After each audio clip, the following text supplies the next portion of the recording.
Gold miner shared his last bread with a desert bride. Not knowing she came to kill him, he shared his last piece of bread with the woman who came to kill him, and neither of them knew that single act of kindness would change everything. In the Nevada desert, where mercy is rarer than gold, sometimes the most dangerous thing you can do is trust a stranger with hungry eyes and secrets buried deeper than any grave. The sun had no mercy that morning.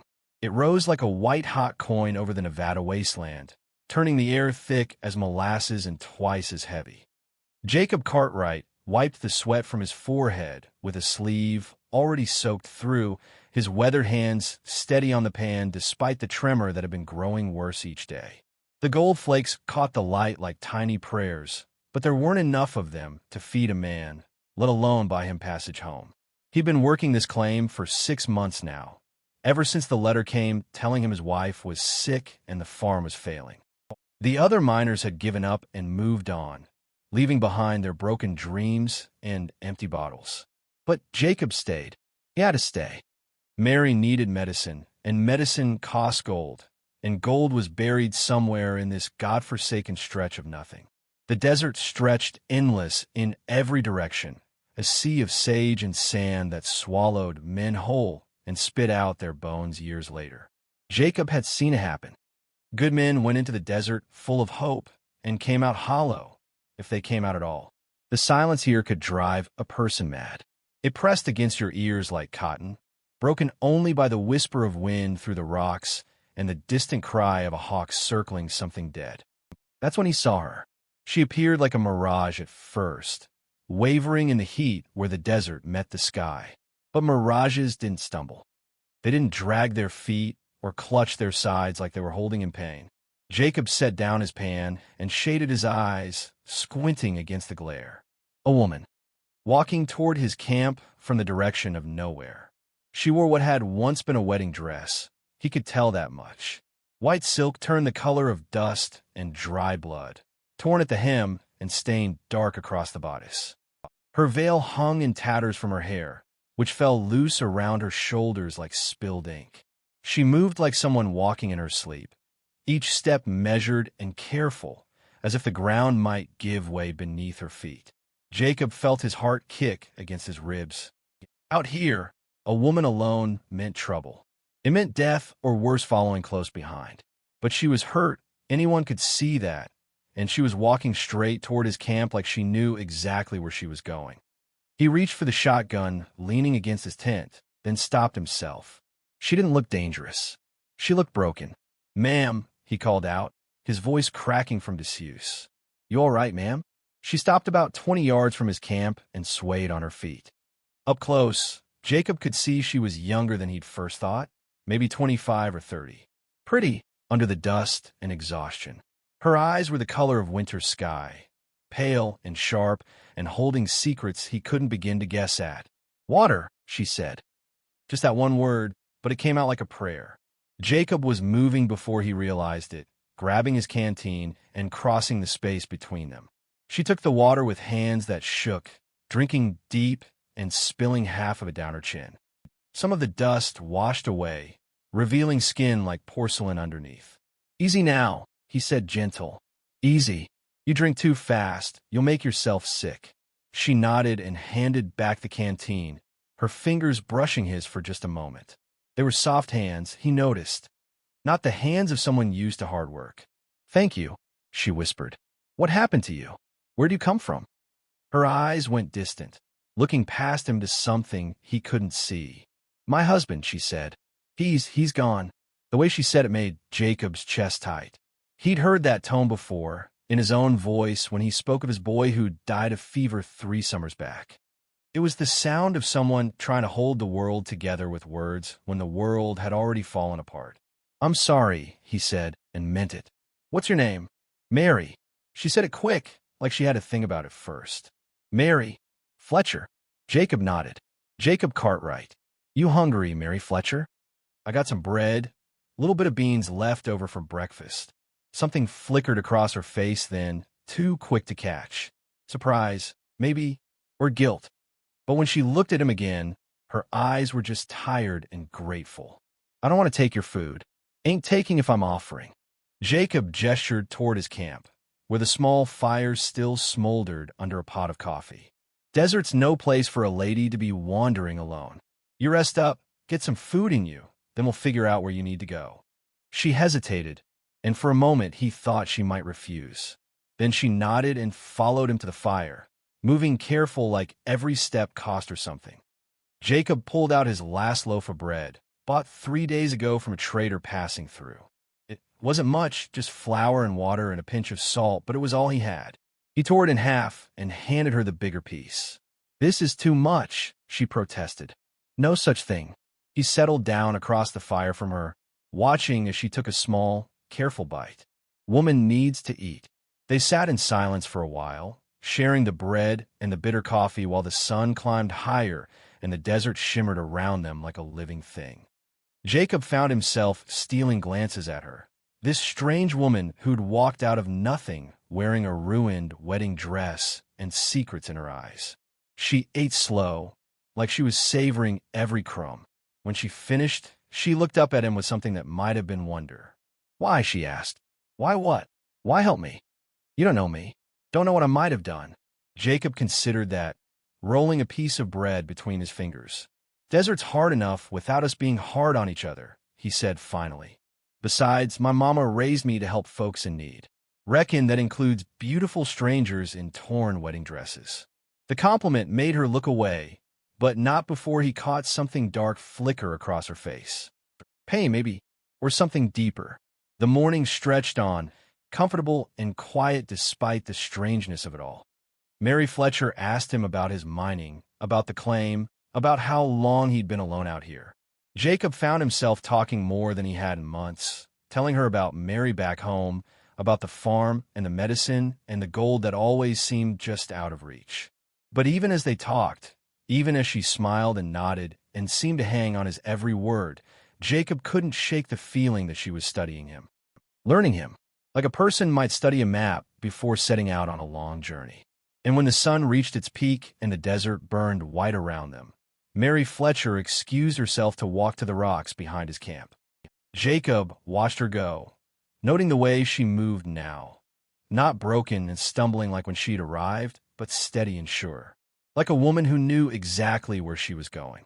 As the heat pressed down like a heavy hand, Jacob couldn't know that the woman sharing his fire carried more than grief in her heart. In the shade of the rocks, Mary Fletcher touched the knife hidden in the folds of her torn dress and whispered a name that wasn't hers, a name that connected her to Jacob Cartwright in ways the desert hadn't yet revealed. She had come to kill him, but when he offered her his last piece of bread, something inside her cracked like desert stone. 3 days they shared his fire. 3 days she tended his wounds and listened to his stories. 3 days to decide if mercy was stronger than the vengeance burning in her heart. The woman who called herself Mary Fletcher stayed. Jacob hadn't expected that. Figured she'd rest up for a day, maybe 2, then move on to wherever women in torn wedding dresses went when the desert was done with them. But when the sun set that first night, painting the sky the color of blood and gold, she was still there by his fire, mending the tear in her dress with thread pulled from her petticoat. "You don't have to stay," he told her, though part of him hoped she would. The silence had been eating at him for months, growing heavier each day like stones piled on his chest.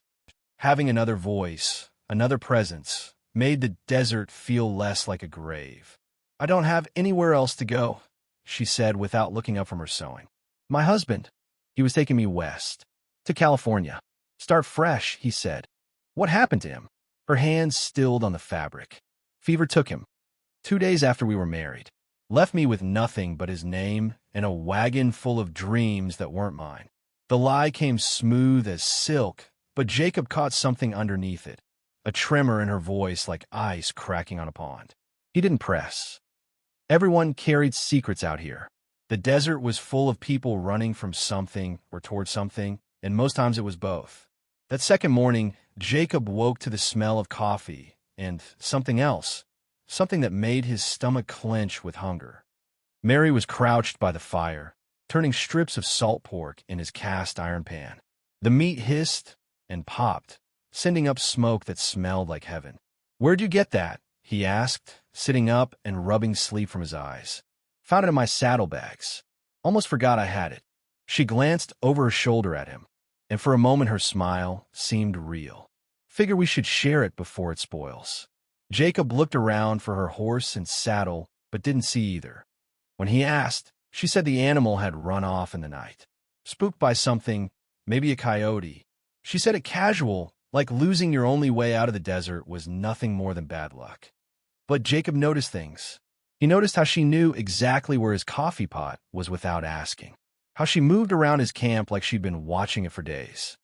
How her hands, soft as they were, knew their way around a cooking fire. Still, the food was real, and so was the hunger gnawing at his gut. He ate grateful and didn't ask more questions. By the third day, they'd fallen into a rhythm like they'd been living together for years. Mary would wake first and start the coffee. Jacob would check his traps and work the claim while she mended his clothes or cleaned his few possessions.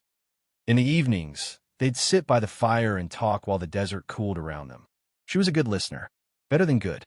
When Jacob talked about Mary back home, his real Mary, the one with consumption eating her lungs, this Mary Fletcher would lean forward like every word mattered. Her eyes would soften, and she'd ask the kind of questions that showed she cared about the answers. "Tell me about when you first met her," she said one evening, her voice soft as wind through sage. So Jacob told her about the church social where Mary Hutchins had worn a yellow dress that made her look like sunshine, about how she'd laughed at his clumsy jokes and didn't seem to mind that his hands were always dirty from working his father's farm, about their wedding day, when she promised to love him through good times and bad, never knowing how bad the bad times could get. "She sounds wonderful," Mary Fletcher said, and there was something in her voice that made Jacob look up from the fire. Something that sounded almost like regret. "She is. He shook his head. "Hell, I don't even know anymore. Been out here so long. Sometimes I forget what's real and what's just desert dreams." "She's real," Mary said firmly. "Your love for her, that's real too. That's why you're out here, breaking your back for flakes of gold that might not even be there." Jacob studied her face in the firelight. "What about you? Your husband. You love him." The question hit her like a physical blow.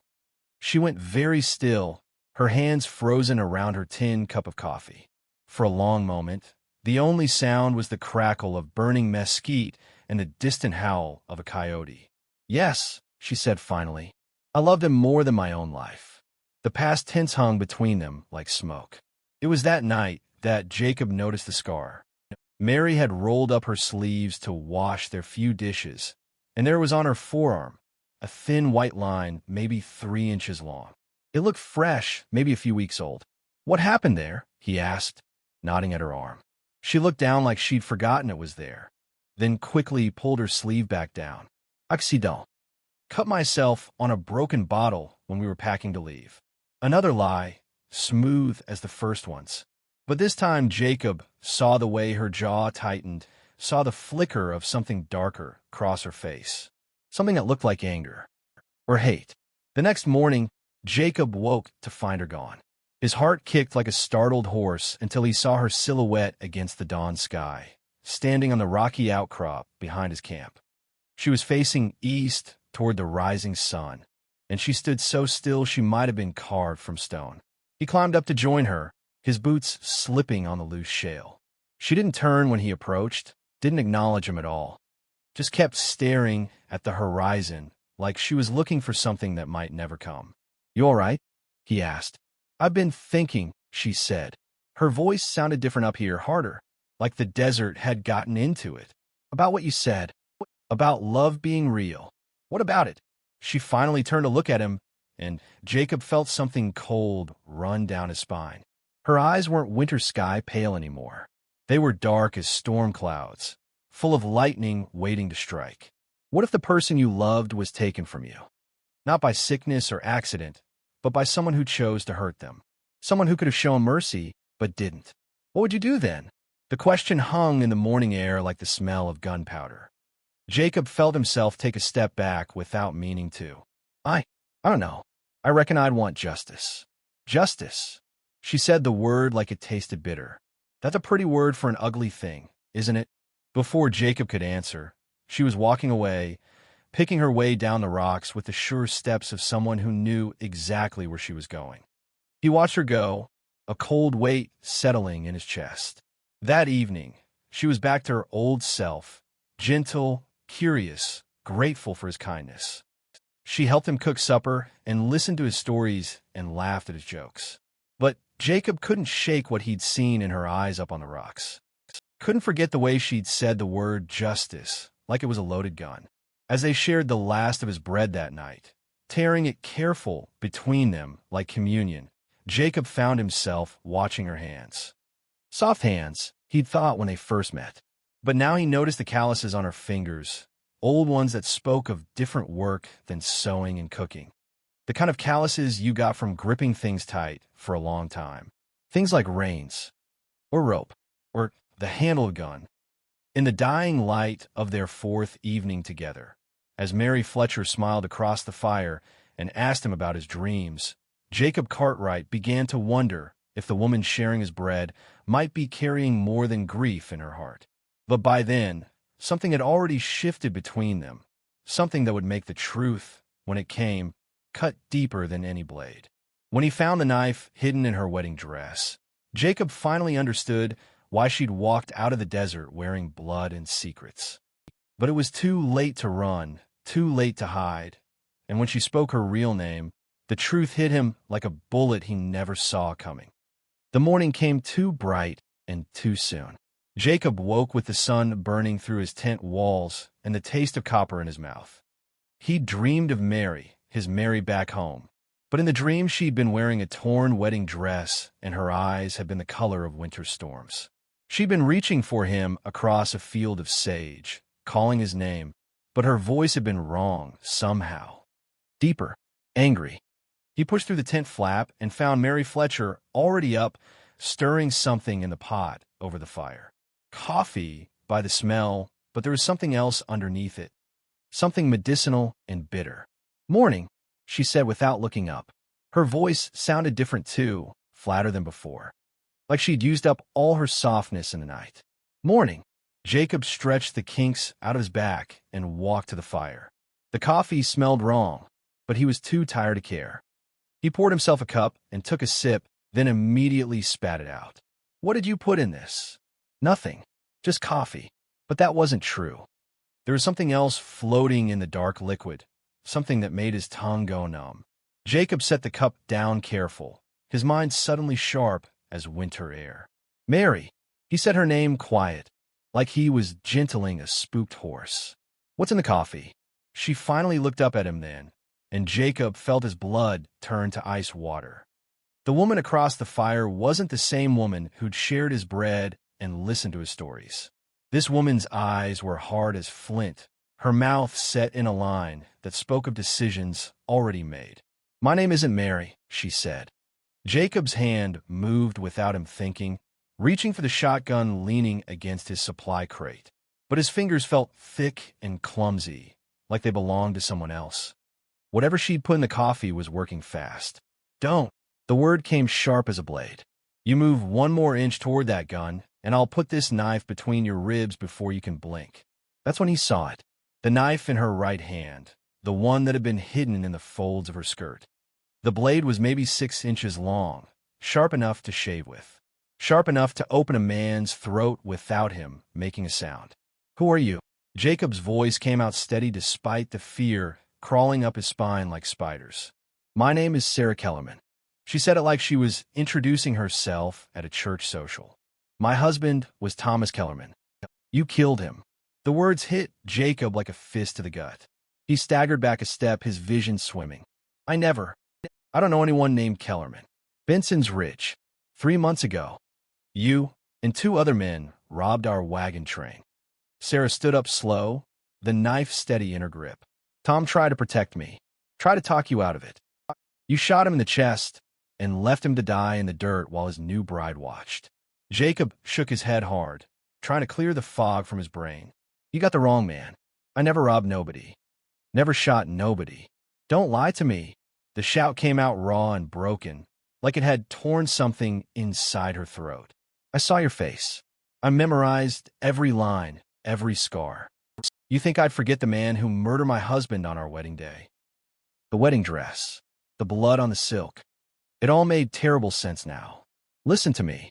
Jacob held up his hands, tried to look peaceful even as his heart hammered against his ribs. I've been out here 6 months working this claim. Before that, I was home in Kansas taking care of my wife. I never been to Benson's Ridge. Never even heard of it. Liar. Check my things. Look through everything I got. You won't find any stolen goods, no extra money. Just a few flakes of gold and letters from home. Jacob took a step toward his tent, moving slow as molasses. I can prove it. Stay where you are. But Jacob was already pulling out the wooden box where he kept his most precious things. His letters from Mary, tied with a piece of blue ribbon. A photograph of them on their wedding day. Her in white lace, and him in his only good suit. A deed to their little farm, signed and witnessed. He held up the photograph with shaking hands. This is my wife, Mary Cartwright. We've been married 8 years come October. Sarah's eyes flicked to the photograph, and for a moment something shifted in her face. Confusion, maybe, or doubt. That don't prove nothing. Could be anybody. Read the letters then. Jacob scattered them on the ground between them. They're all addressed to Jacob Cartwright. All from my Mary, telling me about the farm, about her sickness, about how she misses me. You think I've been carrying fake letters around for months, just in case someone accused me of murder? Sarah stared down at the letters, the knife wavering in her grip. Jacob could see her reading the dates, the return address, the careful feminine handwriting that spoke of love and loneliness. The man who killed my husband, she said finally. He was your height, your build, same color hair. A lot of men fit that description. He had a scar. Sarah's voice was barely a whisper now. Right here, on his left hand, shaped like a fishhook. Jacob looked down at his hands. Clean hands, work rough, but unmarked except for a few small cuts for mining. No fisokiscar. No mark that would brand him a killer. The silence stretched between them like a held breath. In the distance, a hawk cried once and went quiet. I've been tracking the wrong man, Sarah said. It wasn't a question. Looks like the knife fell from her fingers, landing in the dust with a soft thud. She sank to her knees like someone had cut her strings, her whole body shaking with something deeper than tears. I've been tracking the wrong man, she said again, and this time her voice broke on the words. 3 months. 3 months I've been following you, learning your habits, waiting for the right moment. I watched you from the rocks for days before I came down. Watch you work and eat alone and talk to yourself like you were going crazy from the loneliness. Jacob felt something twist in his chest. You've been out there all this time. I had it all planned. I was on a walk into your camp, get you to trust me, then kill you slow. Make you suffer like Tom suffered. She looked up at him with eyes that held all the pain in the world. But you shared your food with me. Your last piece of bread. You gave me water when I was dying of thirst and never asked for anything in return. Because it was the right thing to do. Was it? Sarah laughed, but there was no humor in it. The right thing for who? The woman who came to murder you in your sleep? The killer you invited to your fire? Jacob moved careful toward her, like she was a wounded animal that might bolt. He picked up the knife from the dust and set it aside, then knelt down in front of her. You're not a killer, he said gentle. Killers don't cry over bread. They don't mend clothes or make coffee or ask about a man's sick wife like they actually care. But I wanted to kill you. I dreamed about it, planned every detail. Wanting and doing are different things. And now you know the truth. I'm not the man who hurt you. Sarah wiped her eyes with the back of her hand, leaving streaks in the dust on her cheeks. Then who is? Where is he? How do I find justice for my Tom? Jacob didn't have an answer for that. Justice was a hard thing to find in a territory where the law was measured in gun barrels and mercy was rarer than gold.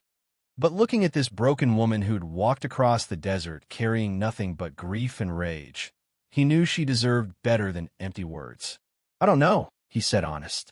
But I know tracking down every tall man with brown hair ain't the way. That path leads nowhere but more graves. Sarah was quiet for a long time, staring down at her hands. When she finally spoke, her voice was so soft Jacob had to lean forward to hear it. What am I supposed to do now?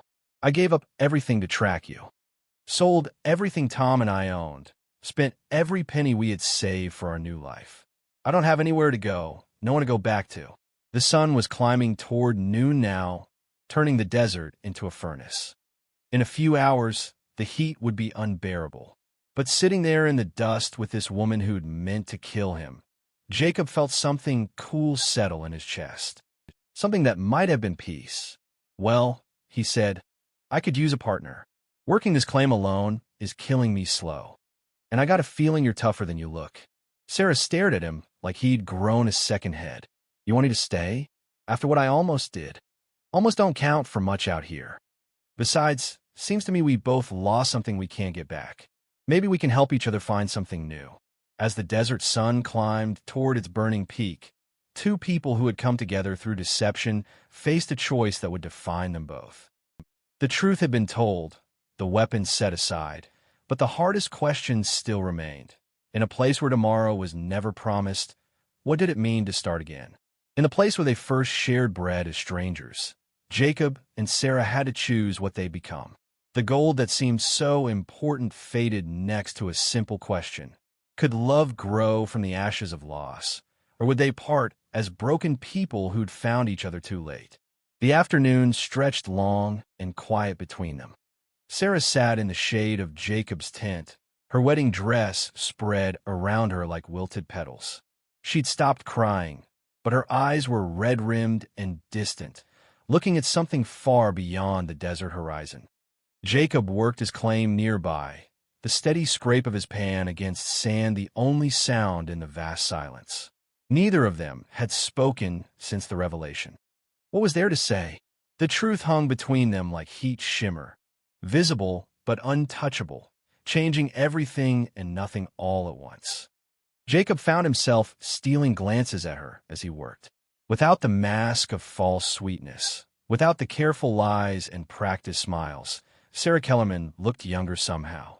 Fragile, like a person who'd been holding her breath for months and finally remembered how to exhale. When the sun began its slow slide toward the western mountains, Jacob set down his pan and walked to the fire. The coffee pot was still there, still holding the bitter brew Sarah had tried to drug him with. He dumped it out and started fresh, the familiar ritual grounding him in a world that had tilted sideways. You don't have to do that, Sarah said. Her voice was hoarse from crying and desert air. Do what? Take care of me. Make coffee. Act like what happened this morning was normal. Jacob measured coffee grounds into the pot, considering his words. Nothing about this is normal. Woman walking out of nowhere in a wedding dress, planning to kill me for something I didn't do, that's about as far from normal as you can get. Then why are you being kind to me? He looked up at her then, really looked, saw the confusion in her eyes, the way she held herself like she expected another blow to fall. Because you need kindness. And because I understand what loss can do to a person. Makes you think you know things you don't know. Makes you sure of things that ain't true. I was so certain. Sarah's voice dropped to barely a whisper. I had every detail planned. I knew exactly how I'd do it, what I'd say afterward. I even practiced the words I'd whisper in your ear while you died. Jacob felt a chill despite the desert heat. What words? His name. Tom's name. I wanted it to be the last thing you heard. The coffee pot started to bubble, steam rising into the still air. Jacob poured 2 cups and carried one to Sarah. She took it, but didn't drink, just wrapped her hands around the tin cup like she needed something solid to hold on to. Tell me about him, Jacob said, settling down beside her in the shade. Your husband. The real story this time. Sarah was quiet, so long Jacob thought she might not answer. Then, in a voice soft as wind through sage, she began to speak. Tom was gentle, too gentle for this country. Maybe he'd been a shopkeeper back in Missouri, inherited the store from his father. We met when I came in to buy fabric for my sister's wedding dress.